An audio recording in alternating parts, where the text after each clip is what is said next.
తెలంగాణ నూతన ఆర్ఆర్ 2024 ముసాయిదాపై చర్చించే కార్యక్రమం తెలంగాణ డిప్యూటీ కలెక్టర్ అసోసియేషన్ ఆధ్వర్యంలో తీసుకోవడం జరిగింది. ఆ కార్యక్రమానికి విచ్చేసిన ముఖ్య వక్తగా సునీల్ అన్నని పిలవడం జరిగింది. అదేవిధంగా కొద్ది క్షణాల్లోనే Osmania university law professor G B Reddy గారు కూడా వేదికను పంచుకోనున్నారు.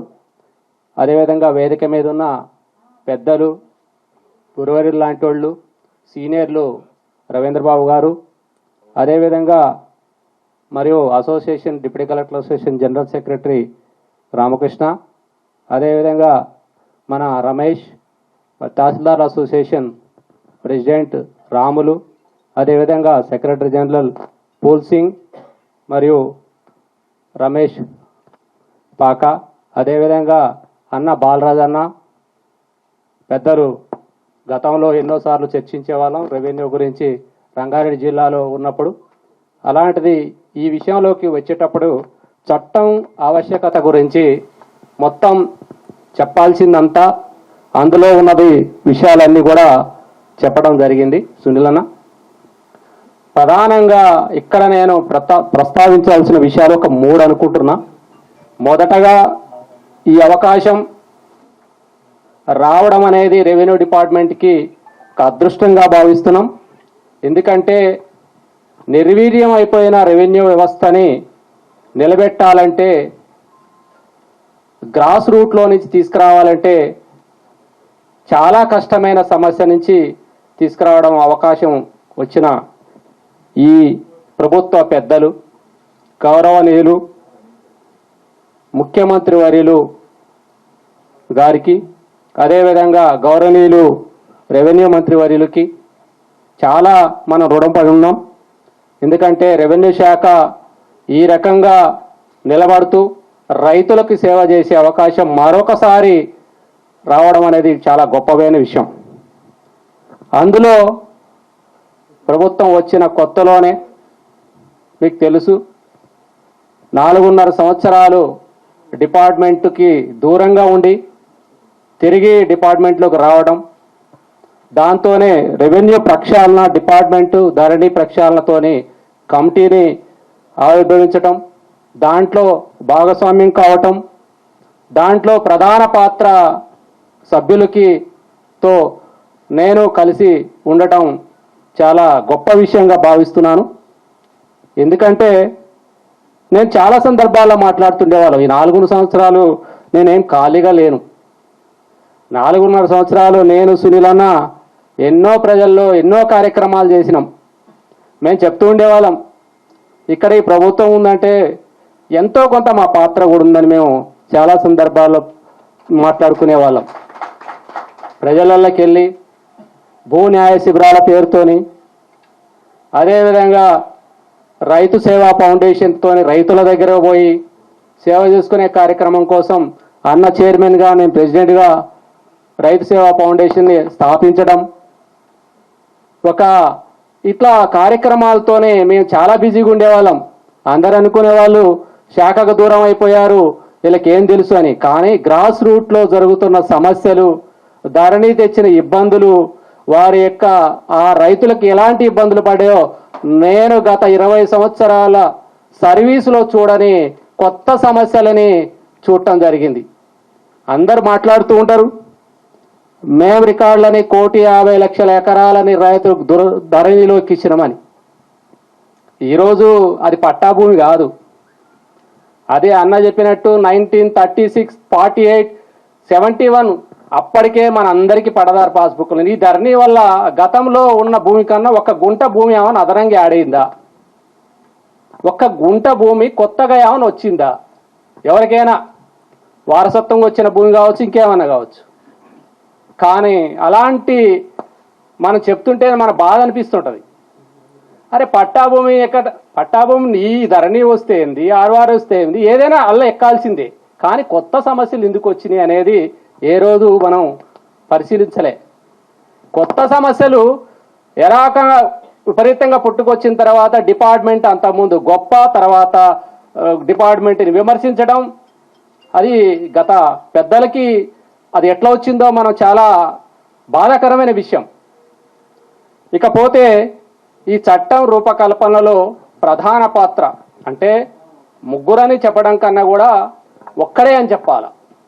ఎందుకంటే చట్టాన్ని తయారు చేసిన తర్వాత మార్పులు చేర్పులు చేయడం అనేది పెద్ద కష్టమైన పని కాదు. చట్టం తయారైన తర్వాత సూచనలు సలహాలు ఇవ్వడం పెద్ద కష్టమైన పని కాదు. మనకు చాలా సందర్భాలు అంటాం, పై ఆఫీసర్ మొత్తం డ్రాఫ్ట్ తయారు చేసుకొని పోయిన తర్వాత దిద్దుతాం, 2-3 కరెక్షన్ చేస్తే గొప్ప కాదు. ఫస్ట్ డ్రాఫ్ట్ ప్రిపేర్ చేయాలి. డ్రాఫ్ట్ తయారైతే మనం ఎన్నైనా యాడ్ చేయొచ్చు ఫీచర్స్. ఆ డ్రాఫ్ట్ కష్టపడి దాని వెనకాల 45 గంటలు అంటుండు కాదు, దానికి చెప్పిండు 20 సంవత్సరాల అనుభవం. 20 సంవత్సరాల అనుభవాన్ని అక్కడ చట్టం రూపంలో భూమి మీద పనిచేస్తున్న ఒకే ఒక వ్యక్తి, దేశంలో ప్రపంచంలో ఒకే ఒక వ్యక్తి ఉన్నాడంటే అది భూమిసునిలే. నేను గర్వంగా చెప్పగలను, ఎందుకంటే తనతో పాటు ఉన్నా కాబట్టి, తనతో పాటు నడుస్తున్నా కాబట్టి. మేము ఎన్నో సందర్భాల్లో దరిదాపుగా 10 సంవత్సరాలైన రెవెన్యూ పత్రిక స్థాపించి, రెవెన్యూ పత్రికలో ఏ రోజు ఏ క్షణం కూడా ఏ నెల కూడా అన్న ఆర్టికల్ లేకుండా లేదు. తెలుగులో అచ్చ తెలుగులో చట్టాలని రూపొందించి ఏదైతే రెవెన్యూ పత్రికలో తీసుకురావడానికి ప్రధాన పాత్ర అన్నది ఉంది. అలాంటి చట్టాన్ని రూపొందించి అవకాశం ఇచ్చి ఈ డిపార్ట్మెంట్ని కుక్కట వేళ్లతోని పోయిన తర్వాత తీసుకురావడం అనేది అది అన్నకే దక్కుతుంది. ఎందుకంటే అందులో సెక్షన్లన్నీ ఎక్స్ చేస్తాడు, వై చేస్తాడు, వై నుంచి ఎక్స్కి వస్తుంది, ఎవరైనా చేయొచ్చు. ఇక్కడ అది కాదు. ప్రధానంగా మనం గొప్పగా చేసిన వ్యక్తులని మనం గొప్పగానే చూడాలి.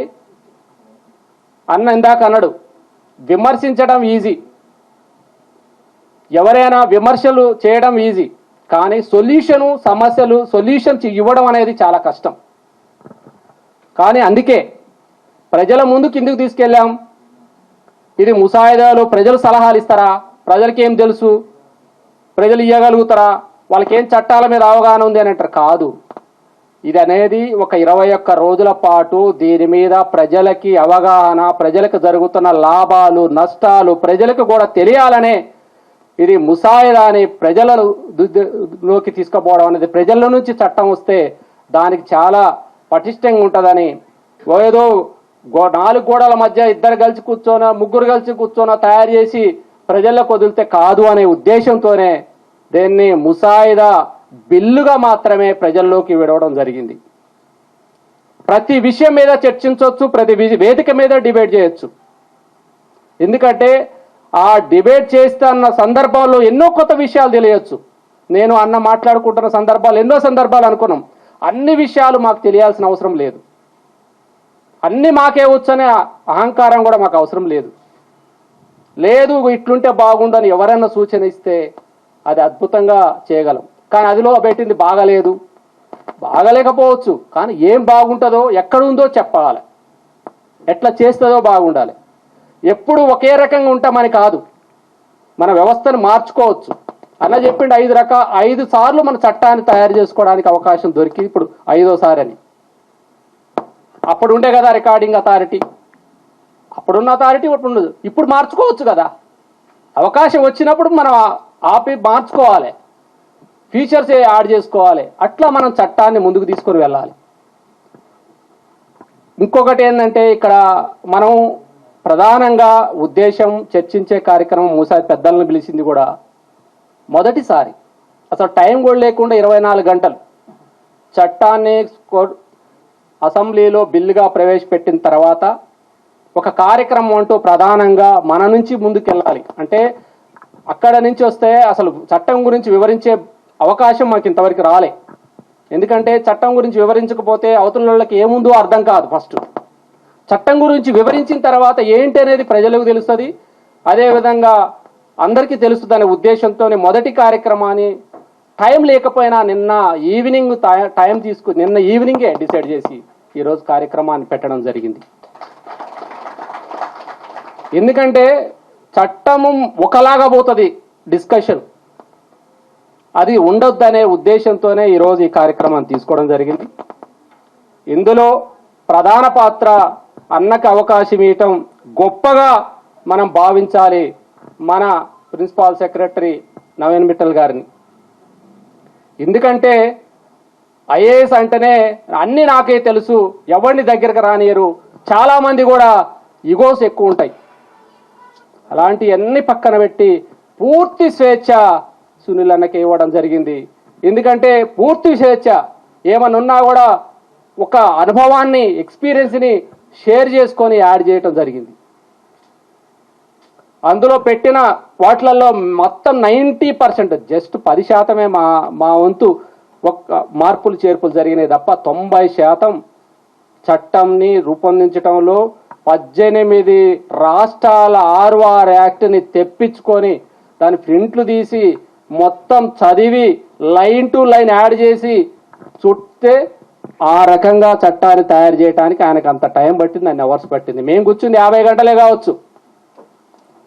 దరిదాపుగా దాని వెనకాల ఎన్ని రోజులు తయారు చేసిండో మనం అర్థం చేసుకోవాలి. ఇంకొకటి ఏంటంటే, ఇప్పుడు వేదికల మీద నేను ఇప్పుడే వస్తూ సోషల్ మీడియాలో చాలామంది మాట్లాడుతూ తెలియదు. ఎందుకంటే చట్టము ఏముందనేది ఫస్ట్ అవగాహన చేసుకోవాలి. ఇందాక చెప్పిండు 3 విషయాలు, ఒకటి అగ్రికల్చర్ ల్యాండ్, ఇంకొకటి ఆబాదీ ల్యాండ్స్కి సంబంధించి. అది అద్భుతమైన, ఎందుకంటే సెంట్రల్ గవర్నమెంట్ లాంటిది ఎంతో మేధావులు ఆలోచించి పెట్టింది, అది ఒకే రోజు రాలే. అట్లాంటి చట్టంలో ఇక్కడ కూడా మనం ఆటోమేటిక్గా తెచ్చుకుంటే రేపు భవిష్యత్తులో టైటిల్ యాక్ట్ కావచ్చు, రేపు భవిష్యత్తులో అన్ని చట్టాలు కలిపి ఒకటే చట్టం తయారు చేసుకున్నప్పుడు సందర్భాలు కావచ్చు, రికార్డు తయారు చేసుకోవడానికి అవకాశం కావచ్చు, ఇవన్నీ వస్తాయనే ఉద్దేశంతోనే ప్రతి సెక్షన్ని ప్రతి లైన్ని యాడ్ చేస్తూ పోయినాం. పేజీలతో సంబంధాలు లేదు, 100 పేజీలు 1000 పేజీలు ఉంటాం కాదు. కానీ అందులో ఉన్న ఫీచర్స్ ఏంటి? మనం ఒక సెల్ ఫోన్ తయారు చేస్తే ఈరోజు యాపిల్ ఫోనే ఎందుకు వాడతాం?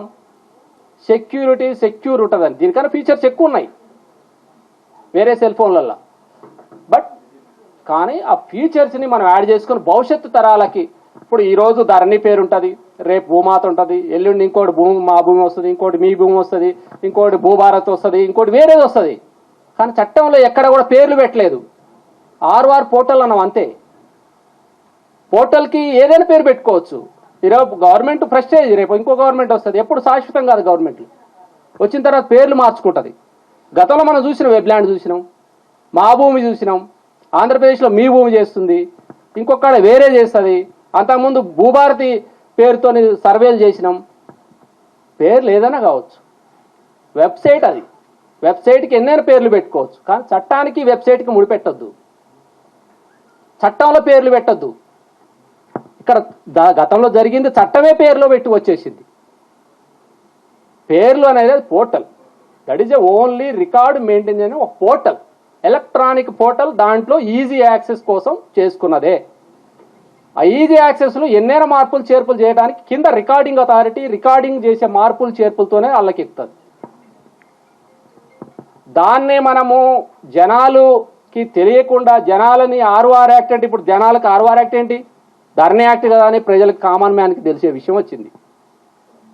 అంటే ఇక్కడ చెప్పదలుచుకుంది ఏంటంటే సామాన్యులకు కూడా అర్థం కావాలి, సామాన్యులకు కూడా తెలుసుకోవాలి అనే ఉద్దేశం ఈ చట్టం ముసాయిదా చర్చ జరుగుతున్నప్పుడు సందర్భంలోనే గతంలో ఏం జరిగింది, ఇప్పుడేం జరిగింది అనే తేడా తెలియాలి.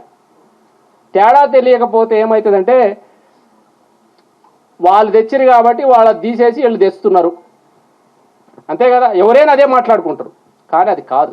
ఎందుకంటే ఎన్నో సందర్భాల్లో ఇప్పుడు పూర్తిగా డీటెయిల్గా నేను పోదలుచుకోలేదు, ఎందుకంటే ఆల్రెడీగా డీటెయిల్డ్గా చెప్పారు. పిన్ టు పిన్ చట్టము, చట్ట ఉద్దేశాలు, రికార్డుకి సంబంధించింది సెక్షన్ టు సెక్షన్ చెప్పడం జరిగింది. నేను ప్రధాన ఉద్దేశం ఏంటంటే ప్రజలు, అడ్మినిస్ట్రేషన్, గవర్నమెంట్ అంటే రెవెన్యూ అడ్మినిస్ట్రేషన్ స్ట్రెంగ్తన్. తప్పులు జరుగుతూ ఉంటాయి, సహజం. అది చిన్న తప్పిదాలు జరుగుతుంటాయి. జరుగుతున్న సందర్భాల్లో దాన్ని మార్చుకుంటూ పోవడాలు తప్ప దాని వ్యవస్థలనే నాశనం చేసే వ్యవస్థకు రావద్దు. అందుకే వ్యవస్థని ఎప్పుడైనా పటిష్టంగా ఉన్నప్పుడే ప్రజలకు కూడా సేవలు అంతా ఈజీగా యాక్సెస్ ఉంటాయి. కాబట్టి ఇక్కడ చెప్పదలుచుకున్నది రెండు విషయాలు. ఒకటి, ఈ చట్టాన్ని, దృక్పథాన్ని, తయారు చేసిన విధానాన్ని విమర్శించకుండా దయచేసి గొప్ప సలహాలు, ఇగో పలానా దగ్గర ఇట్లుండే, పలానా రాష్ట్రంలో ఇగో ఈ లైన్ బాగుండే, పలానా దేశంలో ఇది బాగుండే, ఒక చిన్న సలహా, ఒక చిన్న సూచన. పోర్టల్ ఓపెన్ చేసి 24 గంటలు లేదు, అందులో 300-400 అప్లికేషన్స్ అప్లై చేశారు, వచ్చినాయి మెసేజ్లు. ఒక్క సూచన లేదు, సమస్యలే. అది పెట్టిన పోర్టల్ ఉద్దేశం ఏంది, మెయిల్ క్రియేట్ చేసిన ఉద్దేశం ఏంది మొత్తం అన్ని 24 గంటల్లోనే 300 వచ్చినాయి. అందులో చూస్తే ఒక్కటి అంటే ఉపయోగించుకోవడానికి ఇప్పుడు దాని పోర్టల్లో దాని మెయిల్ని కనీసం ఓపెన్ చేయాలంటే భయపడే పరిస్థితికి తీసుకొచ్చినారు. అంతా మన సమస్యలు చెప్తున్నారు. సమస్యలు చెప్పడానికి కాదు దాన్ని పెట్టింది, సూచనలు సలహాలు ఇవ్వడానికి. సెక్షను కొత్తగా ఉంది, ఇది బాగుంది అని పొగడకపోయినా పర్వాలేదు, కానీ విమర్శించకుండా కొత్త సూచనలు ఇవ్వాలని మిమ్మల్ని మీ ద్వారా కోరుతున్నా. రెండోది, రెవెన్యూ శాఖ. మీకు తెలుసు రెవెన్యూ శాఖ పరిస్థితి ఏందో మీకు తెలుసు, గతంలో పరిస్థితి ఏందో తెలుసు. చేయాలన్నా చేసే పరిస్థితి లేకుండా పరిస్థితిని తీసుకొచ్చిన పరిస్థితులు తెలుసు. గతంలో నేను చేసినప్పుడు పరిస్థితులు గ్రామ స్థాయిలో, మండల స్థాయిలో నుంచి రెవెన్యూ సమస్యలను పరిష్కరించే వ్యవస్థ నిర్వీర్యం అయిపోయి రాష్ట్ర స్థాయికి వచ్చిన సమస్యలు మనకు తెలుసు. అట్లాంటిది ఈరోజు మెట్టు నిర్మించాలంటే అంత ఈజీ పని కాదు. కాబట్టి అందులో విలేజ్ అకౌంట్స్ని యాడ్ చేయటం జరిగింది. అదే ఎట్లా యాడ్ చేస్తారు, ఎట్లా వస్తుంది, ఏ రకంగా వస్తుంది, ఏం చేస్తారు అనే ఉద్దేశంలో పోతే దానికి సంబంధించిన అన్ని కూడా రూల్స్లో వాటిలలో ఫ్రేమ్ అవుతాయి. ఇక్కడ శాఖ బలిష్టంగా ఉంటే ప్రజలకి సర్వీస్ అందుతుంది. గ్రామ స్థాయిలో ఒక అధికారి ఉండాలనేది అందరం భావిస్తున్నాం, అది అందరూ కోరుకునేది. గ్రామ స్థాయిలో ప్రతి ఒక్క ఆ రెవెన్యూకి సంబంధించిన భూములకు సంబంధించిన ఒక వ్యక్తి ఉంటే ఈరోజు ఎదురుగా కనపడగానే అడగడానికి అవకాశం ఉంటుంది, ఏమైంది నాదని. 2 సార్లు అయితే 3వ సారికి ఆయనకే ఏందో చెప్పాలా ఆన్సర్, ఏదో ఒకటి ఎస్ ఆర్ నో. కాబట్టి అక్కడ ఎవరు గ్రామ స్థాయిలో ఉండే వాళ్ళు ఏం మార్చడానికి కూడా ఏమీ అవకాశాలు ఈ చట్టంలో ఎక్కడా లేవు, ఉండవు కూడా. అది భావించాలి. ఎందుకంటే మనం అనుకుంటాం మన ఇంట్లో కూడా పిలవగానే బెల్లుగొట్టగానే ఒక మనిషి వస్తే బాగా అనిపిస్తుంది, పిలవగానే మన ఆఫీసులో బెల్లుగొట్టగానే ఒక మనిషి రావాలనిపిస్తుంది. ఊర్లో ఉండేవాడికి మండలానికి పోయి రాష్ట్రానికి పోయి అడగాలంటే అంత ఈజీయా? సామాన్యుడికి తెలుస్తుందా? సీసీఎల్ ఏంటో తెలియదు, కలెక్టర్ ఏంటో తెలియదు, ఎవరిని కలవాలో తెలియదు, ఎవరిని అడగాలో తెలియదు. పాపం చాలామంది వస్తుంటారు, నేను సీసీఎల్కి ఎక్కడి నుంచి, ఆదిలాబాద్ జిల్లా నుంచి వస్తుంటారు. సార్ నాది ఈ సమస్య. అసలు నీకు ఇక్కడ ఎట్లా ఈ ఆఫీస్ ఎట్లుంది, ఎట్లా తెలుసు, నువ్వు ఇక్కడికి ఎందుకు వచ్చినావు? చిన్న సమస్యలకి పాపం, చిన్న సమస్యలకి సీసీఎల్ఏ దాకా సార్ అక్కడ వాళ్ళు పని చేయట్లేదు సార్, అక్కడ చేయట్లేదు సార్ అంటే పరిస్థితి చేయడానికి వాళ్ళకి లేదు అని వాళ్ళకి తెలియదు, చేయడానికి అవకాశం లేదని వాళ్ళకి తెలియదు. సార్ ఎంఆర్ఓని కలిస్తే కాదంటుండు సార్, కాదనే విషయం ఆయనకు తెలియదు, చేయటానికి చట్టంలో లేదు అని ఆయనకు తెలియదు. అట్లా ఆ రకంగా సామాన్యుల్ని మనం హైదరాబాద్ దాకా పాపం మనం ఎప్పుడో ఏడాది తిరిగి వస్తాం, సాయంత్రం 7 దాకా కూడా అట్లనే కూర్చుంటాడు ఆ సమస్య చెప్పుకుందామని. అప్పటికప్పుడు కాగితం పెడితే పోతాడు తీసుకొని, అదే ఆ కాగితమే ఆర్డర్ అనుకుంటాడు మనం పెట్టిన కాగితాన్ని. అంటే వాళ్ళకి ఎంత ఘోరమైన పరిస్థితి ఉందంటే, రైతులను చూస్తే, రైతు కుటుంబం నుంచి వచ్చినాం మనం, మన తల్లిదండ్రులు ఎంత బాధపడితే, ఎంత భూమిని ఒక కనీసం పక్కన గెట్లు, చిన్న గెట్టు పంచాయతీలని మనం ఊర్లలో చూస్తుంటాం. ఇప్పటికి కూడా గెట్టు పంచాయతీలు ఉంటాయి. మా నాన్న ఫోన్ చేస్తుంటాడు, పక్కోడు గెట్ కబ్జా చేస్తుండు, ఏం చేస్తున్నావు నువ్వు రెవెన్యూ డిపార్ట్మెంట్లో, నువ్వు ఏం చేయలేవా అని. అంటే ఇక్కడ అర్థం చేసుకోవాల్సింది ఏంటంటే, చిన్న పంచాయతీలకి ఎవరిని అడగాలో తెలియని పరిస్థితికి తీసుకొచ్చిన పరిస్థితి ఇది. కాబట్టి దీనిని మనము అందరం కూడా ఒక భుజాన ఎత్తుకొని దీని ఆవశ్యకత, దీని నేపథ్యం, చట్టం ముసాయిదాపై ఏం జరుగుతుంది, ఎలాంటి సూచనలు ఇవ్వాలని ఎవరికైనా తట్టొచ్చు, నిద్రలో రావచ్చు, లేవుతున్నప్పుడు రావచ్చు, ఎవరైనా మంచి వాళ్ళు ఇవ్వచ్చు సలహా, అవి ఇవ్వండి. నేను కోరేది అదే. ఈ వేదిక మించి మిమ్మల్ని కోరుతున్నది ఒకే ఒక విషయం, విమర్శించటాలకు కాకుండా ఉపయోగపడేది, ప్రజలకు ఉపయోగపడేది ఏదన్నా ఉంటే చాలు. అందులో చట్టంలో పెట్టడానికి ఎవరికి భేషజాలాలు లేవు, ఎవరికి ఏమీ లేవు. ఖచ్చితంగా ఉపయోగపడుతుంది అనుకుంటే ఆ సెక్షన్ని యాడ్ చేయడానికి, ఖచ్చితంగా చేయడానికి, ఆ విధి విధానాల లోపల లోబడి ఉన్నత ఖచ్చితంగా చేయడానికి మా వంతు మేము కృషి చేస్తాం. అదే విషయం చెప్పాలనే ఉద్దేశంతోనే ఇక్కడ మేధావులను కావచ్చు, ఇక్కడ రిటైర్ అయిన ఆఫీసర్లను కావచ్చు, మీ అందరి ద్వారా ప్రజలకి వెళ్ళాలనే ఉద్దేశంతోనే మొదటగా ఈ కార్యక్రమాన్ని తీసుకున్నాం. అదేవిధంగా ఇక్కడ వచ్చిన వాళ్ళందరూ కూడా చట్టం లోపలికి వెళ్లకుండా వారికి వచ్చిన సూచనలు మరీ రిపీట్ చేయకుండా వారికి వచ్చిన ఆలోచనలని పెద్దలు చెప్పవలసిందిగా ముందుగా మన రవీంద్రబాబు గారు ఈ గతంలో సిసిఎల్ఏ సెక్రటరీగా కూడా చేశారు. సారు చాలా సీనియరు, మన చాలా ముందును దాదాపుగా ఒక 30 సంవత్సరాలు 32 సంవత్సరాల సర్వీస్ అనుభవం రెవెన్యూలో. వారు కింద పడ్డప్పుడు అన్ని పటవారీ వ్యవస్థ నుంచి చూసుకుంటూ వచ్చిన వ్యక్తులు, ఉన్న గ్రామీణ వ్యవస్థలో ఎట్లా ఉంది రెవెన్యూ వ్యవస్థ, చట్టాలు ఎట్లా ఉన్నాయనే దాని మీద డెప్త్గా పోకుండా చిన్న సలహాలు ముందుకెళ్తే సెక్షన్ వారీగా కోడించకుండా ఈ చట్టం లోపలికి పోకుండా దయచేసి అన్నగారు వారి యొక్క సూచనలు సలహాలు ఇవ్వాల్సిందిగా కోరుతున్నాం. Thank you.